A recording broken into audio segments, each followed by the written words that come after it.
윤 대통령이 대선에서 당선된 지 오늘로 정확히 1년이 됐습니다. 윤 대통령은 기념행사를 별도로 갖지 않고 울산을 방문했는데요. 그 대신 어제 국민의힘 전당대회에서 1주년을 언급하면서 주요 국정 기조들을 다시 한번 강조했습니다. 윤 대통령의 지난 1년 유한울 체커가 정리했습니다. 네, 5시 하면 다정해 정의원들의 뉴스 큐레이터 울체커입니다. 목요일에 뉴스픽 5 바로 들어갑니다. 네, 오늘 준비한 소식은요. 1주년 정치적 중립, 산불 조심, 대중교통 노마스크, 4강 가자로 잡았습니다. 오늘부터 딱 1년 전이었습니다. 2022년 3월 9일 제20대 대통령 선거가 치러졌고 윤석열 대통령이 당선됐습니다. 윤 대통령 관련해서 오늘 특별한 행사를 갖지는 않았습니다. 그 대신 어제 국민의힘 전당대회에서 1주년을 기념했습니다. 벌써 당선 1주년이 됐습니다. 작년 이맘때 우리 모두가 힘을 합쳐서 부패 세력을 내몰고 정상적인 나라로 재건하겠다는 일념 하나로 서로 격려하며 뛰고 또 뛰었습니다. 언제나 든든한 힘이 돼 주신 우리 당원 동지 여러분께 다시 한번 깊이 감사드립니다. 네, 말에서 그치지 않았습니다. 대선을 거치면서 윤 대통령을 대표하는 세레머니가 돼버린 이 어퍼컷도 시원하게 날렸습니다. 국민의힘 전당대회가 순식간에 대선 승리 1주년 기념식처럼 보이는 순간이었는데요. 이 박마커가 앞에서 입장곡인 민중의 노래를 정리해드렸죠. 퇴장곡은요, 뉴진스의 하이보이였습니다. 민중의 노래는 그렇다 해도 도대체 하이보이는 무슨 의미일까? 저 울체커가 너무 궁금해서 이번 전당대회를 준비하는데 직접 관여한 관계자한테 물어봤는데요. 두 곡 모두 윤픽, 즉 윤 대통령의 선곡이었다고 합니다. 윤 대통령 이 하이보이도 평소에 좋아하는 걸로 전해지는데요. 야, 민지가 해달라는데 한번 좀 해보자. 같이 하면 되잖아. 여러분 다시 한번 뜨거운 박수 부탁드립니다.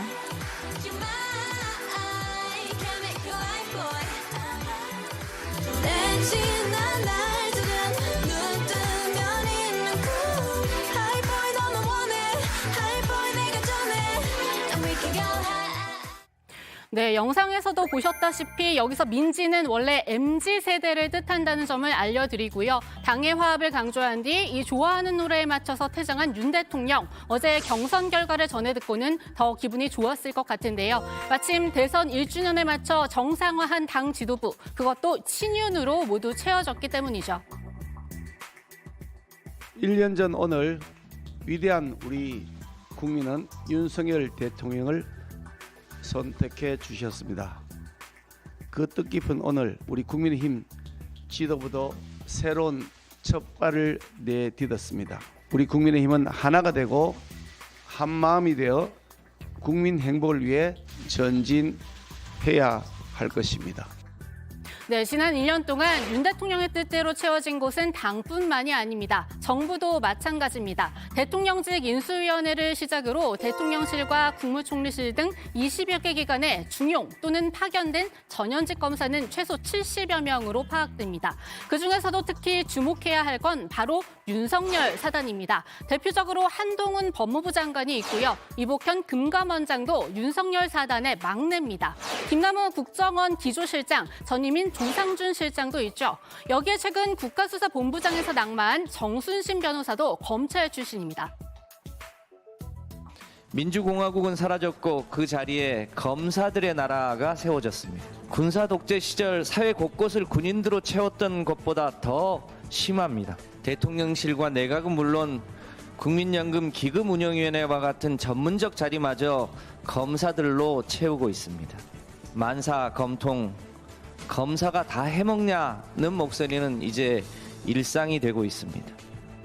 네, 이런 부분은 국민들의 눈에도 보일 수밖에 없을 것 같습니다. 이 KBS가 대선 1주년을 맞아 실시한 여론조사에서 윤 대통령에 대한 부정평가는 55.9%가 나왔는데요. 이 부정평가의 이유, 응답자들은 측근 편중 인사 및 부실 검증을 두 번째로 많이 골랐습니다. 이 밖에도 대선 1주년 윤 대통령의 축사 내용을 바탕으로 마저 정리해봅니다. 먼저 3대 개혁입니다. 우리 사회의 지속 가능성과 청년 세대를 위한 노동, 교육, 연금 3대 개혁을 흔들림 없이 빠르게 추진해야 합니다. 노조 회계의 불투명, 산업 현장의 고용 세습, 폭력과 불법에 단호하게 대처하고 이를 바로 잡아야 합니다.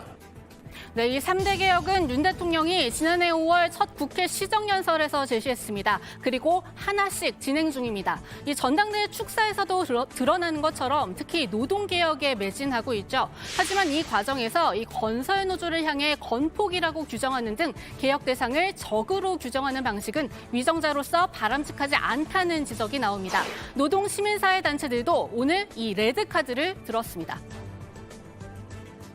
서로 대화를 통해서 이걸 보관하고 싶은데 만약에 남편이 아내한테 야 가계부 갖고 와봐 왜 이렇게 자꾸 추궁하고 그러면 대화 잘 됩니까? 네, 윤 대통령이 축사를 통해 강조한 또 한 가지가 있습니다. 무너진 한미동맹의 재건과 한일 관계 복원입니다. 한미일 3국의 협력의 중요성을 이유로 거듭 강조했는데요. 한미 정상회담에 이어 한일 정상회담 소식도 조금 전에 들어왔죠. 관련해서 한덕수 총리도 오늘 강제동원 피해자 배상안에 대해 다시 한번 설명했는데요. 야권을 중심으로 나오는 이 사법부의 판결을 행정부가 엎었다는 지적 아니라고 했습니다.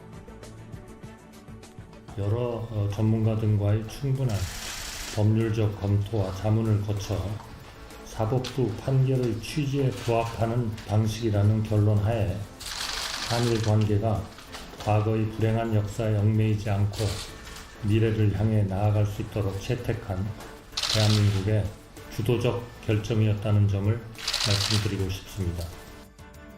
하지만 야당과 피해자들의 비판은 계속 이어지고 있습니다. 그리고 축사에 없는 내용이지만 대선 1주년 소통의 문제 또한 짚고 지나가지 않을 수 없습니다.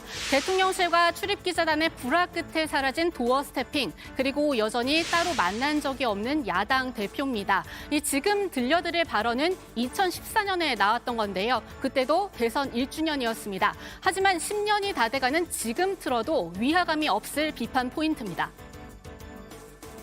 어떻게 야당 의원이 대통령을 평가를 하겠습니까만은 박근혜 대통령에 대한 국민들의 기대와 지지는 여전하다고 생각합니다. 다만 그럼에도 불구하고 더 잘하라는 의미로 소통의 부분이랄까 또 어떻게 한편으로 보면은 또 민주화가 좀 역행하는 느낌 또 손에 잡히는 어떤 민생의 실천의 문제 그런 점에서는 아쉬운 부분이 있죠. 네, 두 번째 픽은 정치적 중립입니다. 정순진 변호사 아들의 학폭 논란. 정 변호사가 국가수사본부장에서 임명 취소된 지 2주가 다 돼가지만 여전히 짚고 지나가야 할 문제들은 남았습니다. 그래서 오늘 국회 교육위는 현안 질의를 열었습니다. 이전에 아들 정 씨의 학폭 조치 사항 관련 기록이 생기부에서 삭제된 것으로 확인돼 논란이 됐습니다. 일단 신문기구에서는 만장일치로 삭제를 그러니까 결정을 그 했습니다. 객관적 자료가 뭔지 초중등교육법 그 삭제 요건에 보면 그 내용에 따라서 심의위원들이 심의를 한 것으로 저는 그렇게 파악하고 있습니다. 네, 좀 더 자세히 풀어드리면요. 정 씨는 민사고를 다니다가 학폭으로 강제 전학 조치를 받고 2019년 2월 서울 반폭으로 전학을 갔습니다. 그런데 졸업 시점에 이 학폭 관련 기록이 학교폭력자치대책위원회의 만장일치로 생활기록부에서 삭제된 겁니다. 규정상 이 삭제 여부는 해당 학생의 반성 또 긍정적 행동 변화 정도를 이 객관적 사실에 기초해 엄격하게 정해야 합니다. 심의위원회를 열기 전에 가장 그 아이를 잘 아는 학급 담임교사 그리고 그 반에서 수업하는 교과 선생님들의 의견을 다 듣고 종합해서 의견서를 냈습니다. 가해 학생이 반포고등학교의 생활 태도를 지금 판단 기준으로 삼는 게 아니지 않습니까? 과거에 가해했던 그 행위, 모욕적인 행위, 피해자와의 화해 정도를 객관적인 자료로 판단해서 전담기구는 삭제할 수 있다라고 했는데 지금 말씀하신 거는 그와 관련된 객관적인 자료가 아닌데요.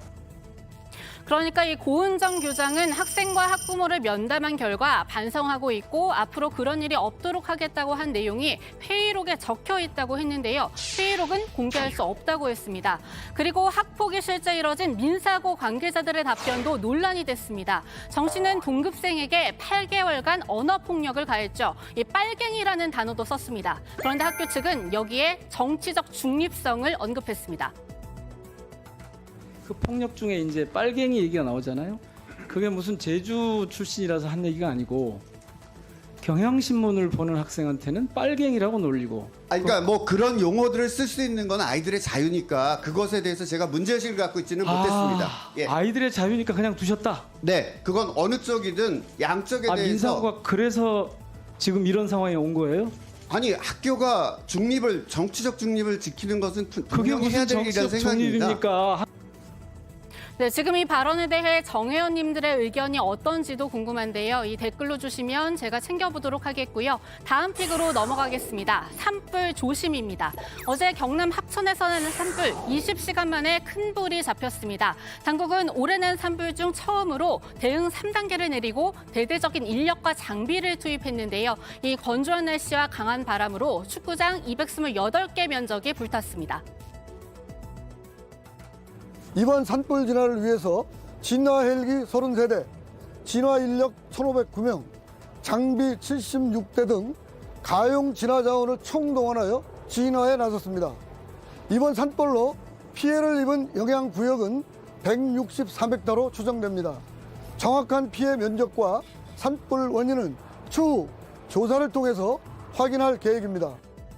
다행히 인명과 재산 피해는 없었습니다. 따라서 마을회관으로 대피한 주민 200여 명도 모두 집으로 돌아갔는데요. 요즘 산불 정말 조심하셔야 합니다. 올해 1월부터 지난 5일까지 난 산불만 200건 가까이 됩니다. 이 평년 수치보다 1.5배 높은 수준이라고 당국은 밝혔는데요. 최근 10년간 발생한 산불 중 64.3%가 봄철에 발생한다는 통계도 있으니까요. 다들 각별한 주의를 기울이셔야 하겠습니다. 네 번째 픽은 대중교통 노마스크입니다. 조만간 버스나 지하철에서도 마스크를 벗을 수 있을 것 같습니다. 중대본이 다음 주에 이 대중교통 내 마스크 의무 해제 여부를 결정하겠다고 밝혔는데요.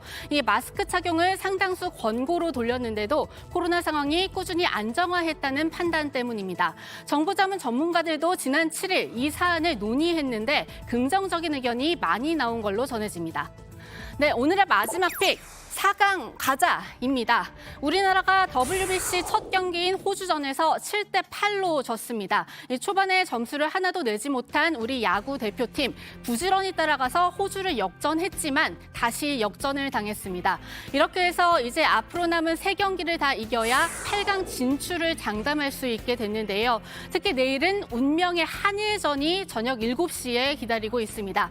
쉽지 않은 상대로 평가되고 있죠. 하지만 중꺾마 기억하면서 좋은 경기 펼쳤으면 좋겠습니다. 더 나아가서 14년 만에 4강 진출도 기원해 봅니다. 네, 오늘의 뉴스픽은 여기까지입니다. 들어가서 원픽 뽑겠습니다. 뉴스픽 5였습니다.